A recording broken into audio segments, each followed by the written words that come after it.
4 years of consecutive enrollment growth. That's what we experienced last fall, and now here this fall, we have our 5th year of consecutive enrollment growth. Think about that. Not many other schools here in the state can actually boast that. But with growth like that also comes a little bit of pain points because we're trying to now house all of those students.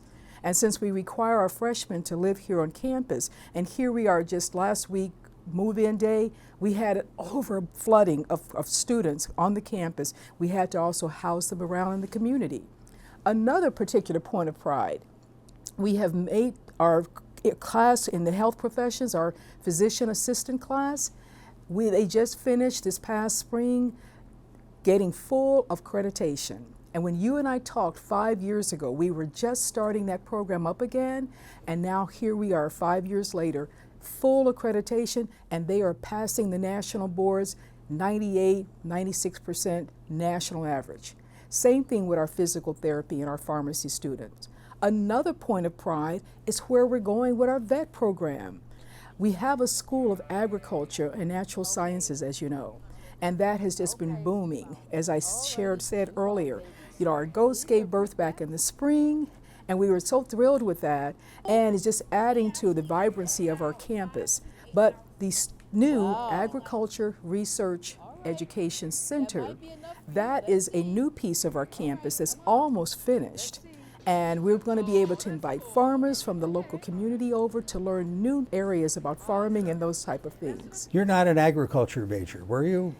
Were you a specialist? I'm a pharmacy major. Pharmacy major. Yes. So the pharmacy terminology rolls off the tongue, I'm sure. It does, doesn't it? We all have our little silos. I want to follow up on the growth Yes. of the student body.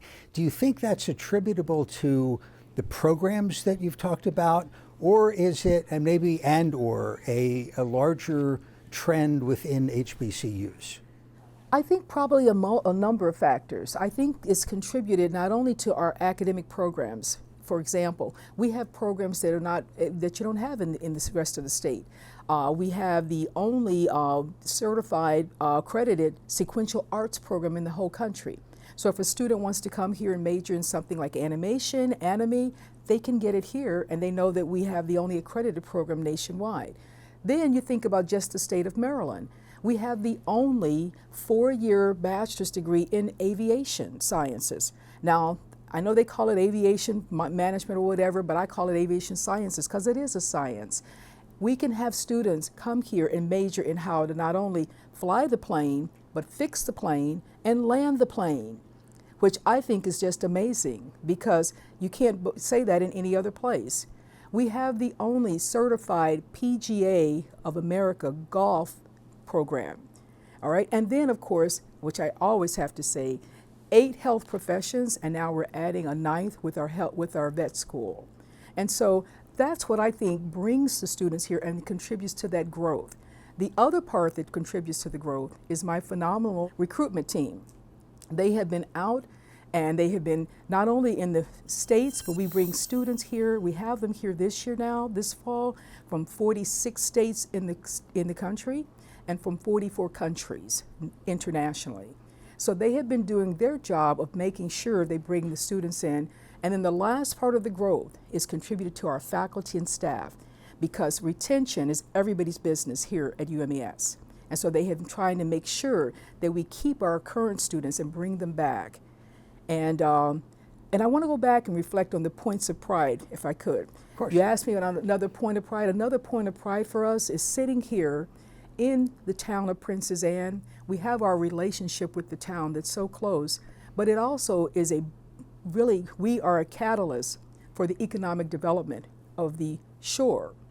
So you're talking about the Tri-County area here, Delaware, Virginia, and Maryland, and you're looking at more than $226 million of economic impact that we bring. That's a major point of pride. Let's talk about the location in Princess Anne for a moment. I had some time to reflect on that as we were driving down from the area of the Baltimore Beltway. This has to be the most remote campus location in the university system of Maryland. It's not that bad, 2.5 hours, something like that. But is it a plus or a minus? I mean, is it an advantage that you're away from the cities in a rural area on the Eastern Shore, and maybe some people would prefer to be closer to the big cities? Or is it an advantage here that this is a bucolic, as they always say, collegiate experience? I think, well, first of all, Jeff, if you made it in 2.5 hours, you did great today. It must have been Was 6 there in the a speed morning. limit? I'm not sure.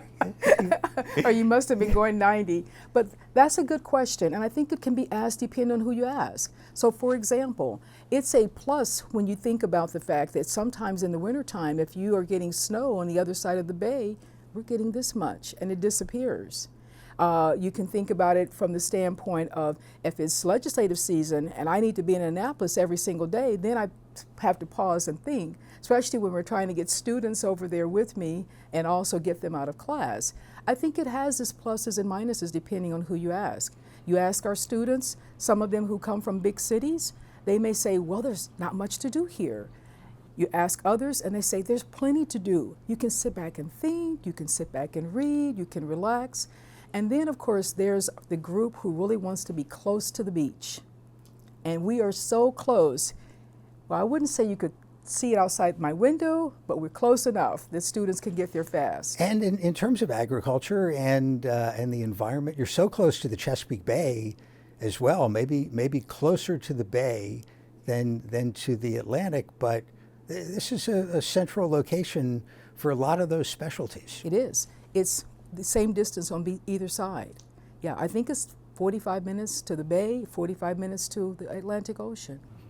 You mentioned the challenges that come with a growing student body, housing people. What other challenges occupy the time of the president of the university these days? We don't look at challenges, Jeff. We only have opportunities. Of course.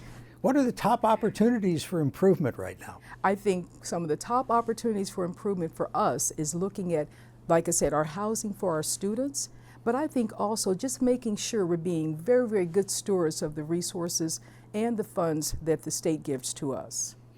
You mentioned once that this is a land grant institution, but it's a particular subset of land grant institutions that I believe was tied to agriculture. Subset is that we are an 1890 land grant institution.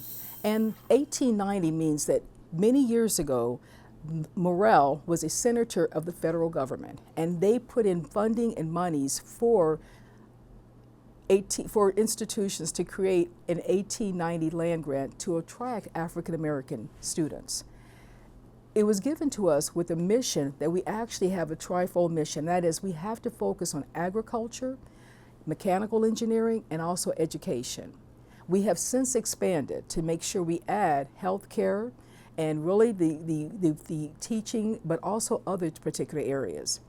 And then the other part of our mission is to give back and work in helping the community. And so it's to really focus on solving those problems that are in the community of which we are. So you mentioned like the Chesapeake Bay earlier, and oysters and what's happening there. That's a problem, and our job is to help work with the fishermen and help them, the watermen, and help them determine how to resolve whatever those issues are, or the farmers and the chicken litter to help solve those, or healthcare disparities.